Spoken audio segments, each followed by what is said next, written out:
नमस्कार विद्यार्थी मित्रांनो, आपण प्रॉब्लेम सेट 3 मधील फर्स्ट, सेकंड आणि थर्ड क्वेश्चन पाहिले. त्याचबरोबर ॲक्टिव्हिटीजवर आधारित क्वेश्चन नंबर 7, 17 आणि 20 सुद्धा पाहिले. आज आपण क्वेश्चन नंबर 4, 5, 6 आणि 8 पाहणार आहोत. त्यापैकी क्वेश्चन नंबर 4 हा मी तुम्हाला फक्त एक्सप्लेन करणार आहे. क्वेश्चन नंबर 4 आहे, given in figure O is the centre of the circle, seg A B and seg AC are the tangent segments. Radius of the circle is R and length AB is equal to R. Then prove that quadrilateral ABOC is a square. आता दिलेले information ही आपण डायग्राममध्ये दाखवूया. Length AB R दिलेली आहे, मग आपण इथे R लिहूया. त्याचप्रमाणे रेडियस सुद्धा R आहे. आपण OB आणि OC जोडूया. OB आणि OC radius of the circle म्हणजे R आहे. आपल्याला क्वाड्रिलॅटरल ABOC हा स्क्वेअर दाखवायचा आहे. मग आता इथे बघूया की length AB is equal to length AC. The tangent segments drawn through the exterior points are congruent. Congruent आहेत म्हणजे seg AB congruent seg AC, म्हणजेच त्यांच्या लेंथ सुद्धा equal. But length AB is equal to R, therefore length AC also equal to R. आता हा quadrilateral ABOC तुम्हाला 4 sides equal दिसत आहेत, म्हणजे हा क्वाड्रिलॅटरल रोम्बस आहे. त्याचप्रमाणे radius OB is perpendicular to the tangent line AB, that is measure angle ABO is equal to 90 degree. आता हा जो क्वाड्रिलॅटरल ABOC आहे, ABOC हा रोम्बस आहे. आणि जेव्हा क्वाड्रिलॅटरलमध्ये अपोजिट साइड्स इक्वल असतात तेव्हा तो पॅरलेलोग्राम असतो, म्हणजे रोम्बस सुद्धा हा पॅरलेलोग्राम आहे. आणि पॅरलेलोग्रामची डेफिनेशन का आहे? The opposite sides are parallel, म्हणजेच ह्या साइड्स कशा आहेत? पॅरलल आहे. आणि हा अँगल 90 डिग्रीचा आहे. Therefore interior pair angles are supplementary. Their sum is 180 degree. If angle ABO is equal to 90 degree, then measure angle O is also 90 degree. Now consider line seg AC and seg BO. These are parallels. AB is the transversal. Therefore angle B plus angle A is also equal to 180 degree. Interior pair angles are supplementary. But measure angle B is equal to 90, therefore angle A also 90 degree. Hence remaining angle of the quadrilateral C is also 90 degree. म्हणजेच म्हणायचं आहे की रोम्बसमध्ये जर एक angle 90 degree असेल तर सर्व angles हे 90 डिग्रीचे होतात, म्हणजेच तो क्वाड्रिलॅटरल स्क्वेअर असतो. In a rhombus if one angle is 90 degree then it is a square. Therefore quadrilateral ABOC is a square. आता आपण क्वेश्चन नंबर 5 बघूया. Question number 5, given quadrilateral ABCD is a parallelogram and it circumscribes a circle and touching at point E, F, G and H. Circle has the center T. Then to find AD, if A is equal to 4.5, EB is equal to 5.5, we have to find length AD. आपल्याला length AD find करायची आहे. आता ह्यासाठी कोणता theorem use करा? The tangent segment theorem. The tangent segments drawn through the exterior point, that is A, B, C and D are the exterior points of the circle. The tangent segments drawn through the point A, that is AE. This segment AE is congruent to say AH because tangent segments drawn through the exterior points are congruent. Therefore AE is equal to 4.5, hence AH also equal to 4.5. Similarly B is equal to BF, but B is equal to 5.5, therefore BF also equal to 5.5. Here CG is equal to CF, but here we don't know any one side of this CF or CG. Therefore consider here CF is equal to X. then CG also equal to x. Similarly here, let DG is equal to y, then DH also equal to y. Now here we use tangent segment. Solution.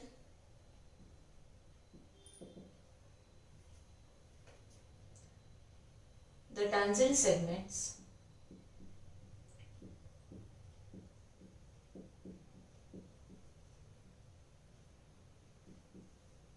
drawn through the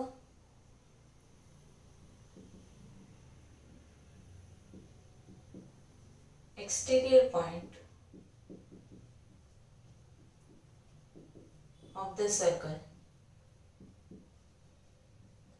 are congruent.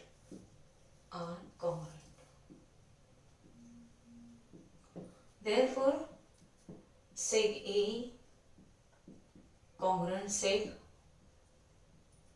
AH, seg BE congruent seg BF,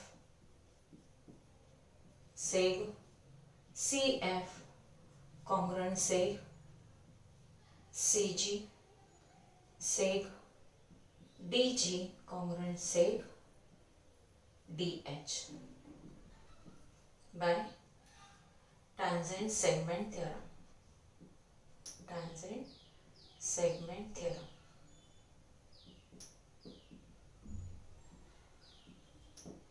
Hence, AE is equal to AH.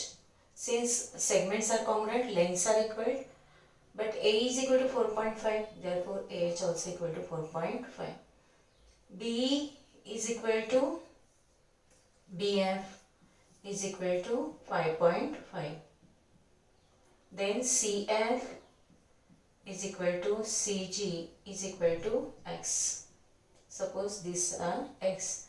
And DG is equal to DH is equal to Y. Now, we know that the opposite sides of the parallelograms are congruent. That is, AB is equal to CD and BC is equal to AD. Now, AB is equal to CD. Lengths are equal. And BC is equal to AD. Opposite sides of the parallelogram.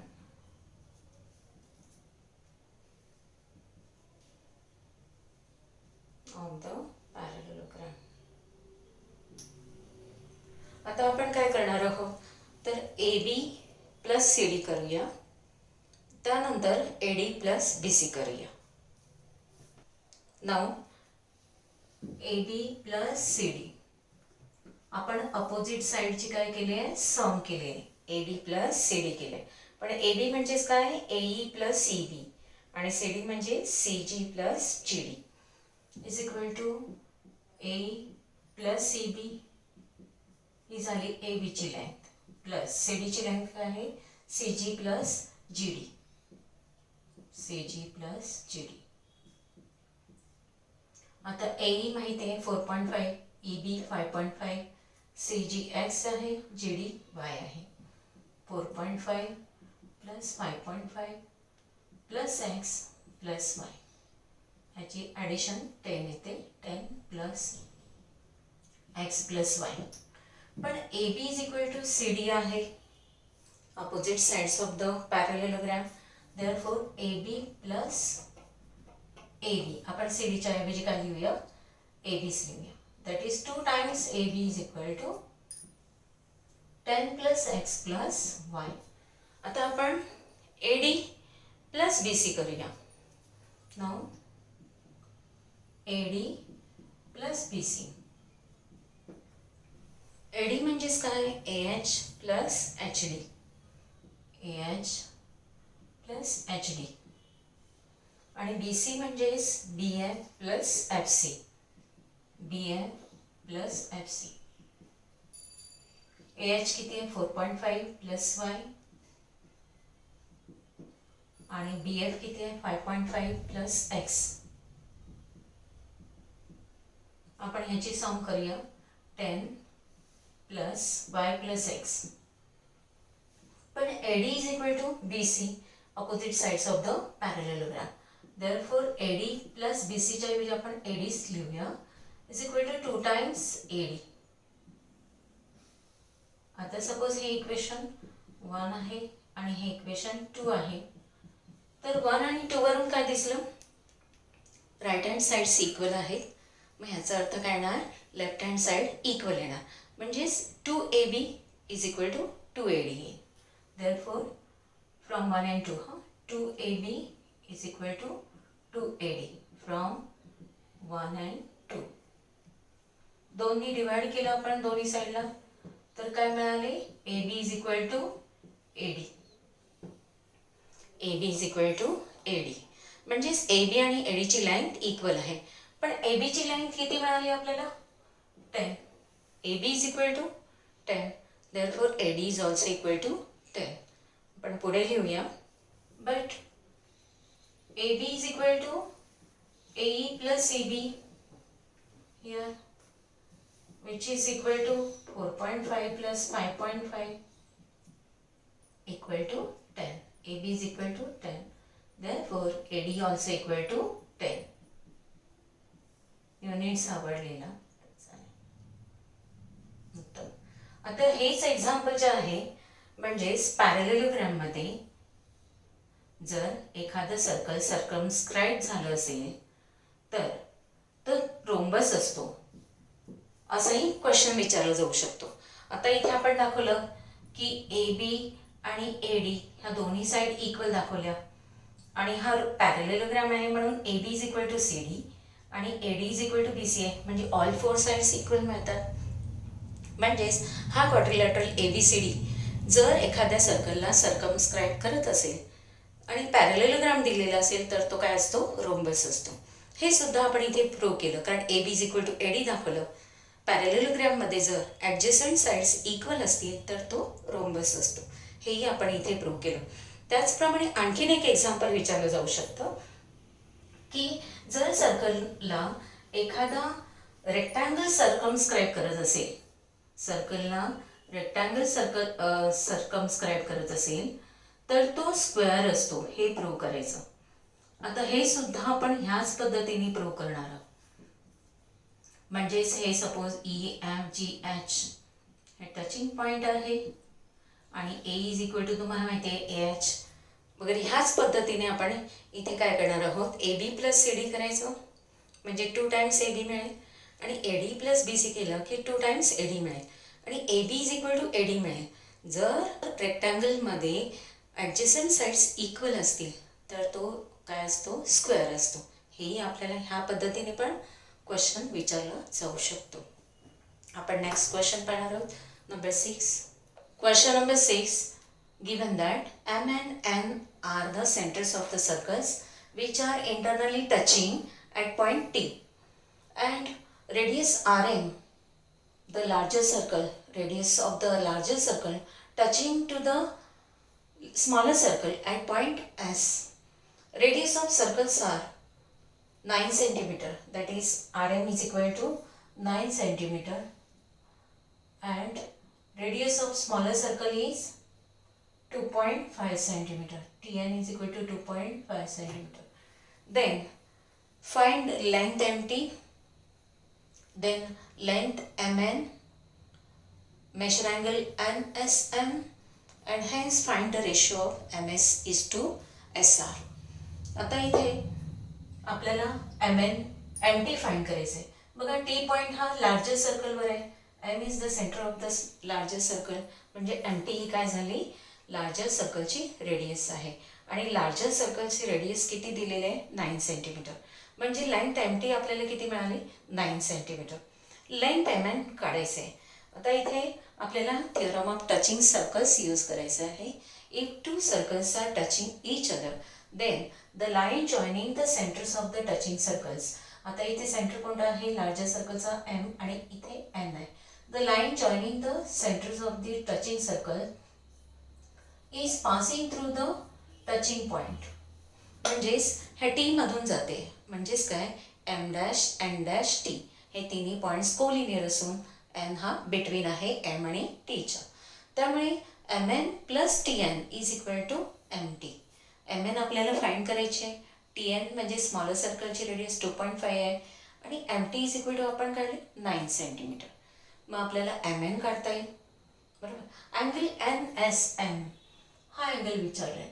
Angle N S M हा 90 degrees आहे. का बरं? तर tangent theorem, radius N S of the smaller circle is perpendicular to seg M R. The larger circle हा M आरला काय आहे, ती परपेंडिक्युलर आहे, टॅन्जंट लाईन आहे म्हणून. म्हणजेच measure angle N S M हा 90 डिग्री आहे. तेही आपल्याला मिळालं. आता M S is to S R काढायचं आपल्याला रेशो. त्यासाठी आपल्याला फर्स्ट एम एस फाईंड करायची आहे आणि मग आपल्याला एम आरमधून एस एम मायनस केलं की आर एस मिळेल. मग हा रेशोही काढता येईल आपल्याला. आपण फर्स्ट बघूया M T solution. Length M T काढूया आपण. Solution M T, seg M T is radius of larger circle. Therefore, length MT is equal to 9 centimeter. Second part आपण बघूया. हा first length MN, second length MN. इथे आपण touching circle theorem वापरतोय, theorem of touching circles. M dash and dash t by theorem of touching circle, theorem of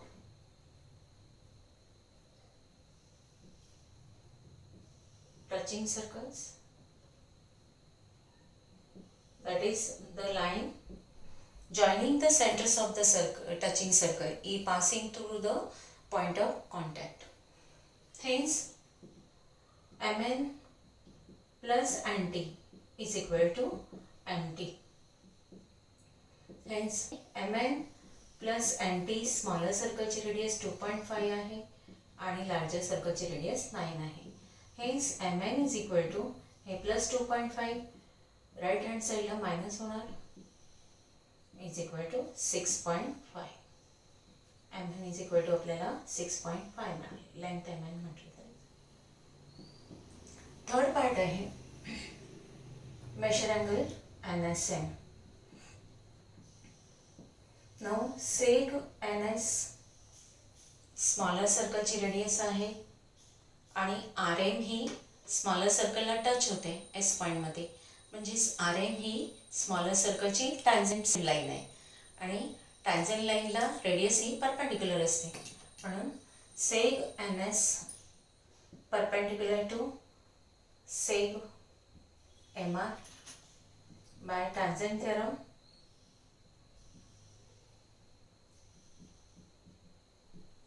Therefore, measure angle NSM is equal to 90 degree. आपल्याला हेही मिळालं. Second part. First पार्टला आपण इथे bracket करूया. आता आपल्याला हा रेशो फाइंड करायचा आहे. M S is to S R. M S आपल्याला इथे हा ट्रायंगल एन एस एम दिसतोय, त्याच्यामध्ये एम एन आपण फाइंड केलेला आहे आता 6.5. एन एस किती आहे 2.5, ही 6.5 आहे हायपोटेनस. मग एस एम आपल्याला काढता येईल बाय पायथागोरस थिअरमने. हा पायथागोरस थिअरमने आपल्याला एन एस फाइंड करता येईल. नेक्स्ट पार्ट बघूया. In triangle N S M measure angle N S M is equal to 90 degree. Therefore, ns square plus sm square is equal to nm square by Pythagoras theorem. Pythagoras theorem. आपण values ठेवूया. ns 2.5 smaller सर्कलची radius आहे plus sm आपल्याला find करायचं आहे. nm ही distance find केलं आपण 6.5 bracket square.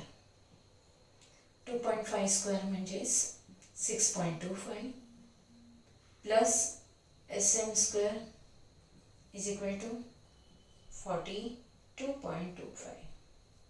तर युनिट प्लेसला 5 असेल तर स्क्वेअर कसा काढायचा. 5चा स्क्वेअर 25 आणि 6च्या पुढचा नंबर 7, 6 7 जा 42. Therefore Sm square is equal to 42.25 minus 6.25 is equal to हे 0 झाले 0.36. Taking square root of both sides we get Sm is equal to 6. Took square root.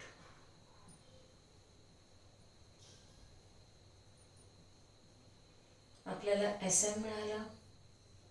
आता SR कसा फाइंड करणार? Sm आपण आत्ताच काढला, किती आला 6. आता SR कसा काढणार? तर MR minus Sm is equal to SR. RM किती आहे 9. 9 minus 6 is equal to SR, म्हणजे SR आपल्याला 3 मिळेल. Therefore SR is equal to MR minus MS. MR larger सर्कलची रेडियस 9 आहे. SM किंवा MS 6 काढले is equal to 3. SR is equal to 3. आता आपल्याला रेशो फाइंड करायचा आहे MS is to SR. That is equal to MS upon SR. MS किती आहे 6 upon SR 3 is equal to 2 upon 1. Therefore MS is to SR is equal to 2:1 ratio. आपल्याला हे answer मिळालं. तर आपण क्वेश्चन नंबर 8 पाहूया. क्वेश्चन नंबर 8 आहे, the circles with centre X and Y touches internally at point Z. Then sec BZ is the chord of the larger circle or bigger circle intersecting to the smaller circle at point A. Then prove that seg AX is parallel to seg BY. आपल्याला AX आणि BY हे parallel दाखवायचे. AX is parallel to seg BY. आता parallel दाखवण्यासाठी आपल्याला माहिती आहे पॅरललाइजच्या taste. त्यापैकी आपण इथे करस्पॉन्डिंग अँगल टेस्ट वापरणार आहोत. इथे आपण थिअरम वापरायचा आहे, theorem of touching circles. That is the centres of the touching circles and their point of contact lie on the same line or these points are collinear. एकाच लाईनवर आहेत, collinear आहेत, एकाच लाईनवर असणार आहेत, कोलिनियर पॉईंट्स आहेत. आता आपण लार्जर सर्कल बघूया. BZ is the chord of the larger circle with center Y. Therefore YB is equal to YZ. हे दोन्ही सेगमेंट कॉन्ग्रुएंट आहेत, radii of the same circle. Therefore their base angles are equal. Base angles कोणते येणार आहेत? तर angle B म्हणजेच angle YBZ congruent angle YZB. Two angles are equal by isosceles triangle theorem. All the angles opposite to the congruent sides equal. आता smaller सर्कलसाठी बघा, smaller सर्कलसाठी AZ is the chord आहे, X is the center आहे, and therefore seg AX is congruent to seg XZ. आता triangle XAZ हा isosceles triangle आहे. Therefore their base angles are congruent. That is angle XZA is congruent angle XAZ. म्हणजे Z आणि A चं measure equal. But this angle XZA म्हणजेच काय येणार? Angle YZB is congruent angle YBZ. पण हे दोन अँगल्स कॉन्ग्रुएंट आहेत. हा अँगल ह्याच्याशी पण कॉन्ग्रुएंट आहे, म्हणजेच हे दोन अँगल्स कॉन्ग्रुएंट होणार. But this is a pair of corresponding angles. Therefore by corresponding angle test seg AX is parallel to seg YB. Y dash X dash Z by theorem of touching circle.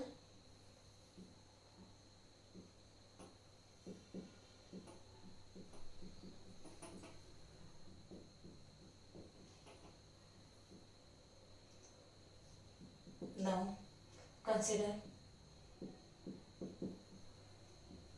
triangle YBZ, seg YB congruent to seg YZ, radii of the same circle.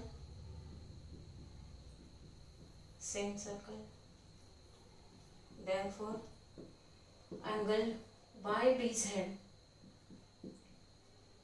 is congruent to angle YZB.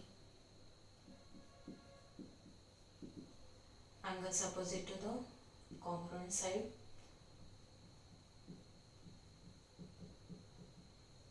Two congruent sides.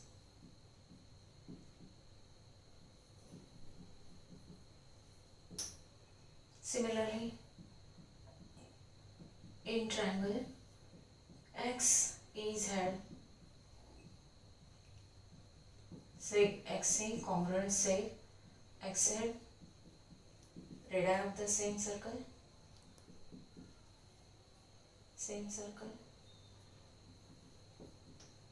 Hence, angle XZA is congruent to angle XEZ, angles opposite to congruent side, or isosceles triangle theorem.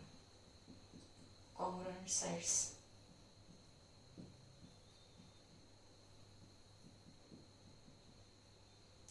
आता angle XZA चं नाव आपण काय घेणार आहोत? Angle XZA म्हणजेच angle YZB. Therefore, angle YZB is congruent to angle XAZ. Yes, angle XAZ. Same. Angle XAZ. Since Y dash X dash Z and Z dash A dash B. But angle YZB and angle XEZ is a pair of corresponding angles.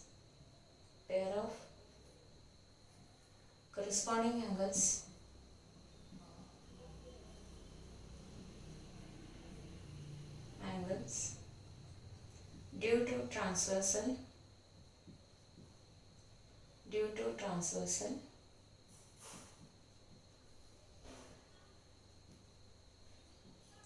बघा हे दोन angles कोणत्या transversal मुळे झालेले आहे? Due to transversal BZ of seg XA and seg YB. Transversal BZ of seg XA and seg YB. Therefore, seg XA is parallel to seg YB by corresponding angle test.